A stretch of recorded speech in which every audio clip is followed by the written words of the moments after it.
바르셀로나는 관광도시 이상의 무역을 꽤 하는 항구 도시인 것 같았다. 몬주익성에 올라 도시의 전경을 보았다. 멀리 컨테이너가 가득한 항구가 보였다. 나와 비슷한 세대의 사람들에겐 어느 마라톤 선수로 인해 귀에 익숙한 이름이다.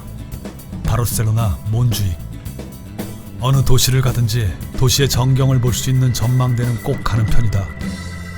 바르셀로나도 참 사람들이 빼곡하게 산다. 파리보다 뭔가 선이 굵다는 느낌을 받았다. 햇볕도 확실히 더 밝고 따가웠다. 남쪽으로 오긴 왔나 보다. 몬주익 성이 입장료도 있고 뭔가 국가에서 운영하는 공식적인 전망대라면 벙커라는 곳은 뭔가 비공식적인 전망대이다. 버려진 군대 초소 같은 곳인데 옛날 산동네 불량배들이 본드 불고 있을 것 같은 그런 장소였다. 바르셀로나 시내를 좀 더 직접적으로 볼 수 있어서 더 좋았다. 바르셀로나 하면 건축가 가우디를 빼놓을 수 없다. 하루 종일 가우디의 흔적들을 따라가 봤다. 지하철을 타고 사그라다 파밀리아로 갔다. 처음 본 느낌이 와였다. 마치 그림을 3차원 현실로 옮겨놓은 것처럼, 발굴된 고대 유적지인 것처럼, 건축물이 아니라 거대한 조각품인 것처럼 멋있다라고 생각했다. 미완의 건축물이라는 스토리도 풍부했다. 건물 옆에 설치된 거대한 크레인도 작품의 일부인 것처럼 보였다.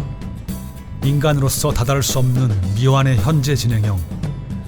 안타깝게 완성이 되지 말아야 더 아름답다. 내부도 재미있었다.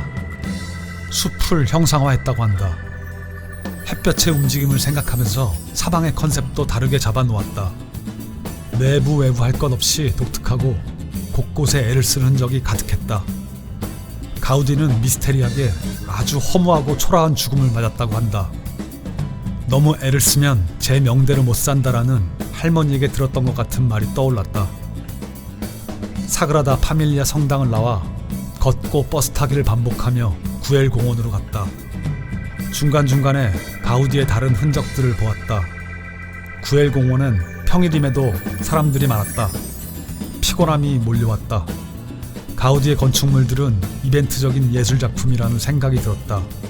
직선으로 된 일상적인 숙소로 가서 쉬었다. 숙소가 카타루냐 광장 근처였다. 소문처럼 밤이 늦어도 사람들이 북적북적했다. 슈퍼에서 맥주를 사서 바르셀로나 대성당으로 갔다. 버스커들의 연주를 들으며 계단에 앉아 맥주를 마셨다. 밤 11시가 다 되어가고 있었다. 맥주가 참 맛있었다.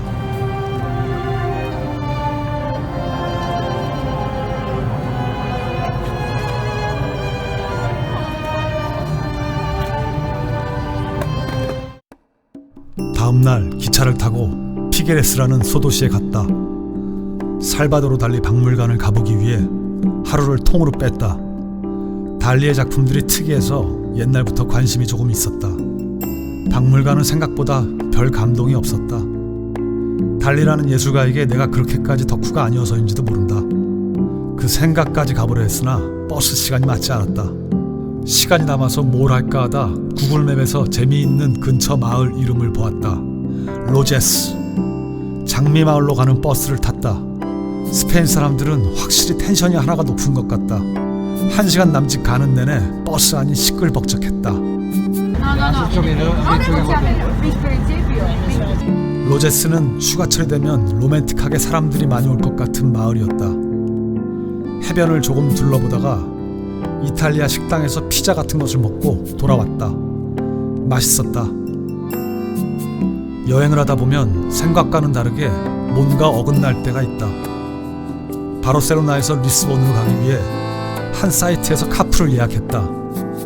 아침에 출발해서 하루 종일 낯선 외국인들과 동행한다는 게 재밌을 것 같았다. 당일날 아침에 약속 장소로 갔는데 나타나지 않았다. 문자를 해보니 운행을 취소했다고 한다. 사전에 아무 말도 없이 그냥 취소.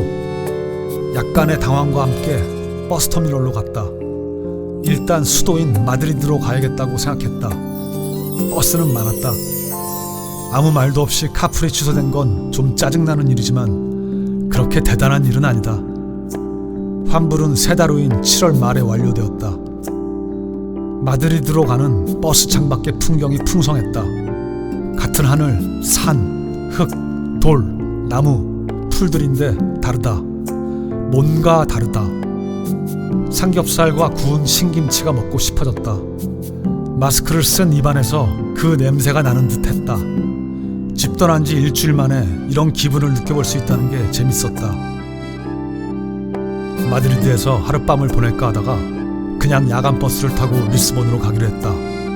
스페인 광장으로 가서 돈키호테를 보고 바로 버스터미널로 갔다. 버스에 사람들이 가득했다. 내 좌석은 2층 오른쪽 맨 뒷자리였다. 거의 매진 직전에 표를 산 것 같았다. 리스본으로 가는 길은 별로 아름답지 않았다. 창밖은 불빛 한 점이 없었고 버스 안은 침묵으로 사람들의 피로함이 느껴졌다. 이 버스는 은하철도 999인가? 마드리드에서 리스본으로 부르마블의 실사판인가? 같은 농담을 메모장에 적었다.